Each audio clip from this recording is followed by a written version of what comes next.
안녕하세요. 저는 미국에 살고 있는 30대 주부입니다. 개념 없고 돈밖에 모르는 신우 이야기 좀 해볼까 해요.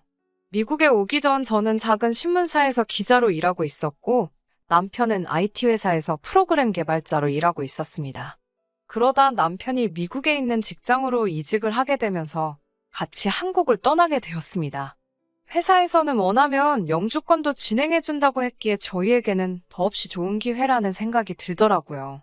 그런데 저희가 떠난다고 하자 신우가 난리가 났습니다.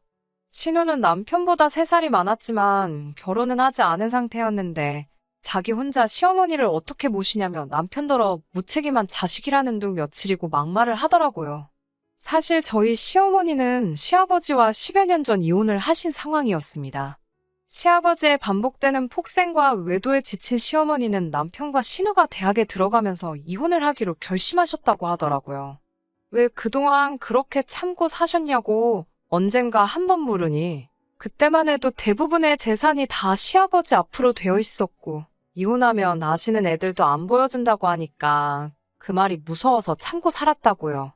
아무튼 시어머니와 시아버지가 이혼하신 이후로 남편과 신우 그리고 시어머니 셋이 같이 살다가 남편이 먼저 저와 결혼을 하면서 독립을 하게 되었는데 그때도 신우는 엄청나게 불만이 많았어요. 동생이 누나보다 먼저 결혼을 한다는 것도 마음에 안 들고 자기가 시어머니를 모시는 것도 싫다고요. 하지만 엄밀히 말해서 그 집은 시어머니의 집이었고 신우는 생활비도 한 푼 안 내고 있었거든요. 시어머니는 당신이 나라로부터 받는 연금과 아들에게서 받는 용돈으로 생활을 꾸리고 계셨고 신우는 빌부터 사는 격이었습니다. 하지만 이건 엄밀히 말하면 제가 나서서 뭐라고 할 문제가 아니었기 때문에 한 번도 제 생각을 입 밖으로 꺼내 말한 적은 없었습니다. 사실 저도 어려서부터 어머니가 안 계셔서 할머니 손에 자랐기 때문에 저는 시어머니랑 같이 살아도 된다 싶었거든요. 하지만 시어머니는 당신이 왜 당신 집을 떠나서 제 눈치를 보고 사냐며 딱 잘라서 싫다고 하시더라고요. 저는 정말 좋은 뜻으로 말씀드렸던 건데 시어머니가 그렇게 나오시니 섭섭하고 야속하게 느껴지더라고요. 그렇게 한 2년 정도를 살다가 남편과 미국에 오게 된 거고요. 시어머니께 혹시 같이 가고 싶으신지 여쭤봤지만 아니나 다를까 아주 절레절레 싫다고 손을 내저으셨습니다. 신우도 됐다며 자기가 잘 모실 테니 돈이나 잘 보내라고 하더군요. 남편은 제 눈치를 보며 혹시 한 달에 100만 원씩 보내도 되겠냐고 물어보더라고요. 저는 남편에게 당신이 그렇게 해서 마음이 편하다면 그렇게 하라고 했습니다. 다행히 이번에 이직하게 된 미국 회사의 연봉은 한국에서 다니던 회사보다 후했기에 그렇게 드려도 저희 생활에 지장이 없겠다 싶었거든요. 오히려 남편이 몰래 드릴 수도 있는데 숨기지 않고 저에게 상의해줘서 고맙기도 했습니다. 하지만 한 달에 100만 원씩 보내는 것 이외에도 신우는 많은 걸 저희에게 부탁해왔습니다. 시어머니의 건강이 좋지 않다며 이것저것 몸에 좋다는 것들을 사서 보내달라고 하기도 하고 요즘에 한국에서 이런 브랜드가 유행인데 미국이 산 것 같다며 이 역시 사서 보내달라 하는 일이 일쑤였습니다. 처음에 두세 번은 돈은 알아서 주겠거니 하고 믿고 기다렸지만 절대로 알아서 주는 일은 없더라고요. 그래서 결국 지난번엔 제가 먼저 신우에게 영수증을 사진 찍어서 보내면서 돈은 어느 계좌로 넣어달라고 했더니 가족끼리 돈 몇 푼이 아깝냐며 사람 그렇게 안 받는데 정말 인색하다며 뭐라고 하더라고요. 저도 그때는 어이가 없어서 아니 저희한테 혹시 돈 맡겨 놓으셨냐고 그랬습니다. 남편도 이 일을 알고 나서는 다시는 신우한테 뭐 사서 보내주고 그러지 말라고 하더라고요. 우리는 뭐 땅 파면 돈 나오냐고요. 사실 남편이 시어머니께 애틋한 건 사실이지만 신우하고는 사이가 좋지 않았습니다. 남편은 시부모님이 이혼하신 이후로 가상이나 마찬가지였다고 해요. 장학금을 받지 못하면 학교를 다닐 수 없었기 때문에 대학도 자기가 원하는 곳으로 가지 못하고 눈을 낮춰야 했고 과외를 비롯한 다른 아르바이트로 번 돈은 전부 새가족의 생활비로 써야만 했다고 하더라고요. 반면에 신우는 성격이 원래 사치스럽고 남에게 과시하기를 좋아해서 대학교도 결국 끝마치지 못하고 한동안 쇼핑몰을 차리겠다 하더니 그마저도 흐지부지 되고 말았죠. 그렇다 보니 남편은 신우를 한심하다 생각하고 신우는 어디 감히 남동생이 누나를 무시하냐며 싫어하게 된 거고요.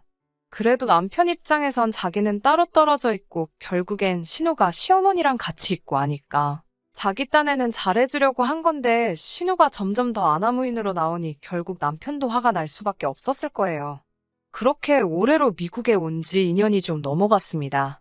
저도 미국에 있는 한인신문사에 취업을 하면서 직장이 생기면서 미국 생활에 서로 어느 정도 적응을 했다 싶은 시기에 이런 일이 터질 줄은 상상도 못했습니다. 신우가 시어머니를 모시고 미국 여행을 오고 싶다고 하더라고요. 뜬금없긴 했지만 집에 남는 방도 있고 한 상황에서 무작정 오지 말라고 하기도 그렇더라고요.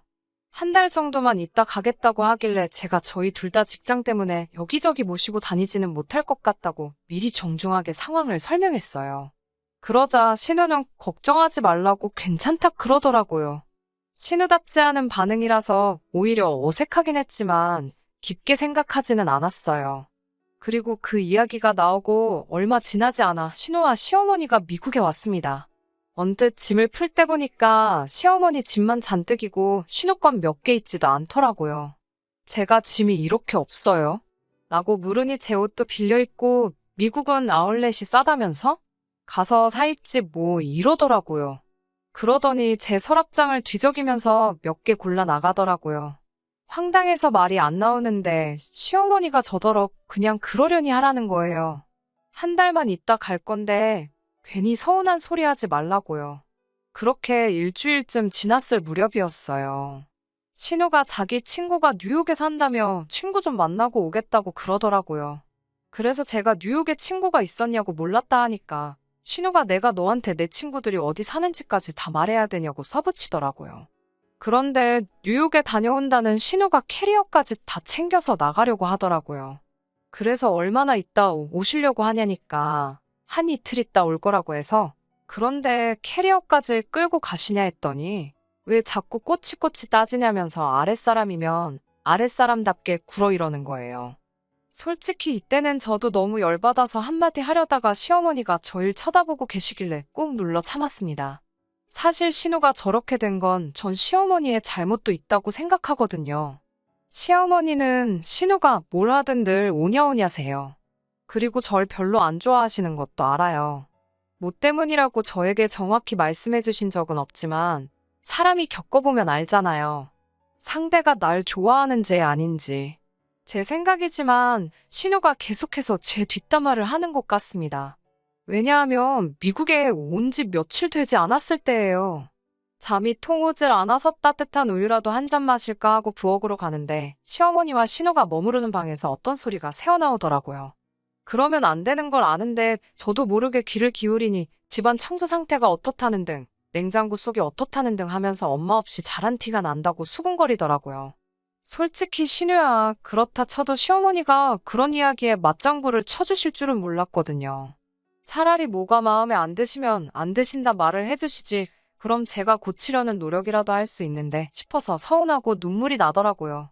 이야기가 다른 데로 셀 뻔했네요. 아무튼 그렇게 신우가 외출을 했는데 다음날 다다음 날이 되도록 연락도 없고 집에도 안 오는 거예요.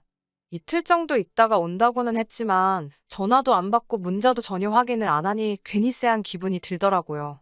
제가 남편한테 신고라도 해야 하는 거 아니냐고 그러자 남편이 하루만 더 기다려보자고 했습니다.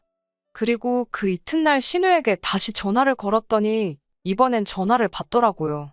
제가 도대체 어떻게 된 일이냐고 다들 걱정했다고 하니까 신우가 한다는 말이 뭘 걱정을 하냐고 자기가 애냐면서 그건 그렇고 앞으로 당분간 시어머니 좀 잘 부탁한다고 그러더라고요. 그래서 제가 며칠 더 있다 오려고요. 라고 물었습니다. 그러자 그게 아니라 당분간 자기는 서울에서 시아버지랑 살아야 될 것 같다는 거예요. 갑자기 너무 터무니없는 소리를 들어서 제가 그게 무슨 소리냐고 다시 물었습니다. 그러자 신우가 말귀 못 알아듣냐며 이제 자기는 시아버지랑 살 거라는 거예요. 제가 남편에게 이 이야기를 전하니 남편이 털썩 주저앉으면서 기어이 일을 저지르네 그러더군요. 제가 이게 다 무슨 소리냐고 하니까 얼마 전에 자기한테도 시아버지가 연락을 해왔다고 그래요. 무슨 일로 연락을 해오셨냐 하니까 당신이 연로한데 갈 데도 없고 그렇다며 자기를 모시고 살면 재산을 주겠다고 했답니다. 남편은 아내랑 자식들 다 필요 없다고 이혼까지 해가면서 다른 여자한테 간주제해. 이제 와서 염치 없이 돈 줄 테니까 모시라는 소리를 어떻게 하냐면서 2번 다시 연락하지 마시라고 딱 잘랐다고 하더군요. 하지만 아무래도 신우는 그 이야기에 넘어간 것 같다면서 어이없어 하더라고요. 제가 시어머니에겐 어떻게 이야기할 거냐고 물으니 남편도 모르겠다고 고민하더라고요. 저는 신우가 도저히 이해가 되질 않았습니다. 같은 여자이자 모녀 사이이면서 어떻게 돈 때문에 자기 어머니를 버리듯 두고 갈 수가 있는지 말입니다. 전에는 그저 허영심 많고 싸가지 없는 인간 정도로 생각했지만 그때만큼은 인간으로도 안 느껴졌어요. 상황을 모르셨던 시어머니는 네 신우 왜 안 오냐며 걱정돼 죽겠다고 신고하라고 성하셨습니다. 결국 이틀이 더 지나고서야 남편이 이 상황을 시어머니께 털어놓았습니다. 시어머니는 시아버지가 그런 식으로 연락을 해왔다는 사실에 분개하시면서 하나뿐인 딸이 그런 시아버지를 선택했다는 사실에 매우 원통해하시는 듯 했습니다. 결국 머리를 싸매고 두루눕는 지경까지 이르렀어요. 저는 회사의 사정을 설명하고 당장은 재택근무를 할 수 있도록 배려를 받게 되었습니다. 남편은 어떻게 시어머니를 돌려보내야 할지 걱정하는 눈치였어요. 저는 고민 끝에 시어머니께 저희랑 여기서 지내시는 거 많이 불편하시냐고 물었습니다. 그러자 시어머니는 나보다는 니들이 불편하겠지라며 말씀을 아끼시더라고요. 그간의 정정하시던 모습은 온데간데 없이 며칠 만에 잔뜩 움츠러든 노인이 되신 것 같아 마음이 아팠습니다. 저는 시어머니께 어머님만 괜찮으시면 당분간 저희랑 지내시자고 했어요. 그러자 시어머니는 제 손을 잡으시곤 잘해준 것도 없는데 그렇게 마음을 써줘서 너무 고맙다며 우리 한번 잘 지내보자고 하시더군요. 남편은 저한테 왜 그런 결정을 내렸냐며 화를 내는 듯 싶었지만 결국엔 정말 미안하고 고맙다며 평생 잘하겠다고 하더라고요. 그렇게 시어머니와 함께하는 미국 생활이 시작되었습니다. 우려했던 바와는 달리 시어머니는 미국 생활에 그럭저럭 잘 적응해 나가시는 눈치였어요. 교회도 나가시고 한인 모임에도 참석하시면서 친구분들도 만드시고 주말엔 저희와 나들이도 가시고 즐겁고 행복하다 하시더라고요. 주변에서는 저더러 제 팔자 제가 꼰다며 한심하다 하는 사람들도 있었지만 저는 아무렇지도 않았습니다. 오히려 남편과 시어머니까지 제 편이 늘어난 것 같아서 든든한 기분이더라고요. 그런데 6개월 정도 지났을 무렵 시어머니가 한국에 다녀오고 싶다고 하시더라고요. 제가 혹시 뭐 불편하신 거예요? 한국에 가서 살고 싶으시다거나 라고 조심스레 여쭈어 보니 그런 게 아니라 한국에 있는 부동산도 정리해야 할 것 같다며 같이 여행한다 생각하고 다녀오자고 하시더라고요. 남편도 저에게 그렇게 하라고 하길래 시어머니랑 한국에 가게 되었습니다. 비행기에서 바라본 시어머니의 옆모습은 많이 쓸쓸해 보였습니다. 딸인 신우랑 올 때 얼마나 설레는 마음으로 오셨을까 싶으면서 지금 심정이 어떠실까 생각하니 제가 다 속상하더라고요. 그렇게 한국에 도착해 시어머니는 비어있는 아파트를 파셨습니다. 집에 가보니 신우는 대충 자기 집을 챙겨서 시아버지한테 간 것 같더라고요. 시어머니는 씁쓸해하시면서도 다 큰 자식이 지 갈 길 간다는데 어쩔 수 없지 않냐 하시더라고요. 집 상태를 확인한 후 저와 시어머니는 부동산에 가서 아파트를 내놨습니다. 저희 둘 다 몰랐는데 그 동네에 지하철이 들어오게 되면서 집값이 많이 올랐다고 하더라고요. 시어머니는 이런 거 저런 거 신경 쓰기 싫다 하시면서 다른 매물들보다 저렴한 시세로 집을 내놓으셨고 그래서 생각보다 거래도 빨리 이루어졌습니다. 그 후에 한 2주 정도를 한국에 있으면서 시어머니 건강검진도 하고 둘이 같이 미용실도 가고 정말 다른 모녀들처럼 시간을 보냈습니다. 시어머니는 어떠셨을지 모르지만 저는 하루하루가 즐겁고 행복했습니다. 한편으로는 혹시 시어머니가 신우의 소식이 궁금하진 않을까 싶어 시어머니 몰래 신우에게 연락도 해봤지만 한 번도 받지 않더라고요. 그렇게 저희는 짧은 한국 여행을 마치고 미국으로 돌아왔습니다. 미국으로 돌아오고 얼마 지나지 않아 남편과 상의 끝에 집을 사기로 했습니다. 사실 시어머니랑 함께 살기 전만 해도 임신하면 그때 집을 사려고 했었거든요. 그러다 시어머니가 오시면서 계획이 조금 수정된 거였습니다. 그런데 아무래도 물가가 올라서인지 집값도 많이 올랐더라고요. 마음에 드는 집을 찾으면 늘 돈이 문제였습니다. 눈을 좀 낮춰야 하나, 무리하더라도 대출을 좀 더 받아야 하나 고민하고 있는데 시어머니께서 선뜻 셋이 사는 집이니 당신이 보태주고 싶다 하시더라고요. 저는 절대로 받을 수 없다고 말했지만 결혼할 때도 하나도 못 해주고 이제 너희들이 나를 이렇게 든든하게 지켜주니 당신이 꼭 해주고 싶다 하셨습니다. 그래서 시어머니가 2억이 넘는 돈을 선뜻 내주셨어요. 그렇게 시어머니의 도움을 받아 신축 주택을 구매하게 되었고 이제 정말 걱정거리가 없다 싶을 만큼 행복했습니다. 그런데 그 무렵 신우에게서 연락이 왔어요. 신우는 다짜고짜 이게 무슨 일이냐며 아파트 비밀번호가 바뀌어서 실갱이를 하다가 집주인이 바뀌었다는 걸 알게 되었다고 하더라고요. 그래서 그때 제가 한국 가서 그렇게 전화드렸는데 왜 안 받으셨어요? 라며 시어머니가 집 파셨다는 소식을 전했습니다. 그러자 신우는 대뜸 집 팔았으면 집 판 돈은 어딨어? 네가 가로챘어? 라고 막말을 하더라고요. 제가 가로챘다니 무슨 말씀을 하시는 거냐고 화를 냈습니다. 그러면서 제가 열받아서 쏘아붙였습니다. 시어머니 여기다 두고 갈 때는 언제고 지금도 시어머니가 어떻게 지내시는지는 한마디 물어보지도 않고 다짜고짜 아파트 얘기냐고요. 제가 주제넘게 한마디 하겠다고 그런데 제발 정신 좀 차리고 성인이고 윗사람이면 그에 걸맞게 행동하라고 했습니다. 제가 전화로 신우와 실랑이를 하고 있자 시어머니는 통화할 것도 없다며 당장 전화 끊으라고 하시더군요. 결국 남편이 나서서 자기가 신우랑 통화해보겠다고 했고요. 남편이 신우와 통화하면서 알게 된 건 재산 물려준다며 자기를 돌봐달라던 시아버지는 사실 아무것도 가진 게 없는 무일푼이었다고 합니다. 이미 가진 재산은 바람났던 여자한테 다 뺏기고 빈몸으로 쫓겨나다시피 한 상황이었고 그나마 보증금에서 월세를 까먹으면서 살고 있었던 거예요. 그러다 도저히 버틸 재간이 없으셨던 시아버지는 버린 자식들에게 재산을 준다며 꼬여내려고 하셨던 건데 신우가 보기 좋게 거기에 걸려든 거죠. 재산을 핑계로 신우한테 돈 벌어와라 뭐 해라 살림해라 아주 식모처럼 부리다가 신우가 시아버지가 가진 게 정말 하나도 없다는 걸 알게 되었다고요. 그래서 시아버지한테도 다시는 연락하지 말라고 그러고는 시어머니 아파트로 돌아오려고 했는데 이미 버스는 떠난 그런 상황이었다고요. 신우는 그날 이후로 몇 번이고 시어머니에게 전화해서 자기가 잘못했다며 자긴 이제 어떻게 사냐고 엉엉 울고불고 난리도 아니었습니다. 하지만 시어머니도 이번엔 마음을 독하게 먹으셨는지 완전히 개과천선한 모습을 보여주지 않으면 국물도 없다고 하신 모양이에요. 시어머니는 저와 남편에게 그래도 저희 덕분에 이렇게 행복하게도 살아본다며 지금도 매번 고맙다 하십니다. 어머님, 제가 더 감사합니다.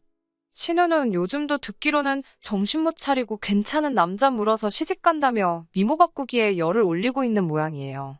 솔직히 언제 정신 차릴지 걱정이 되지만 이억만이 타국에 있는 저희가 해줄 수 있는 게 뭐가 있겠어요. 솔직히 해주고 싶지도 않고요. 남편도 신우는 없는 사람이다 생각하라 하고요. 신우는 안 됐지만 저희는 이제 미국에 새로 지은 집에서 셋이서 행복하게 살 계획입니다. 끝까지 들어주셔서 감사합니다. 오늘의 사연은 여기까지입니다. 구독과 좋아요, 알람 설정 부탁드리고 더 좋은 사연으로 다시 찾아뵙겠습니다. 감사합니다.